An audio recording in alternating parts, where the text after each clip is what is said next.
అక్కడే ఆపండి. మీకేం తక్కువ చేశాను నేను? మీకోసం నాకు కూరలు చేయటం రాకపోయినా మంచిగా కూరలు వండాను. యూట్యూబ్లో వీడియోలు పెట్టి మీకోసం అప్లోడ్ చేశాను. నాకు ఇంటి పనులు చేయటం రాకపోయినా మీ అందరి కోసం యూట్యూబ్ వీడియోల కోసం ఇల్లు ఉడ్చాను, బట్టలు ఉతికాను, బట్టలు ఆరేశాను. మీకోసం ఎన్నో మంచి మంచి కథలు, మంచి మంచి కామెడీలు రోజు చేస్తూనే ఉన్నాను కదా. మీకు ఏం తక్కువైంది? ఎందుకు మీరు స్వైప్ చేసేసి నా వీడియోని స్కిప్ చేస్తున్నారు?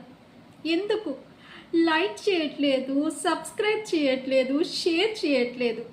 చెప్పండి, నేనేం తక్కువ చేశాను మీ అందరికీ? మీకేం తక్కువ చేయలేదు నేను. కానీ మీరు తప్పకుండా లైక్ చేయాలి, సబ్స్క్రైబ్ చేయాలి.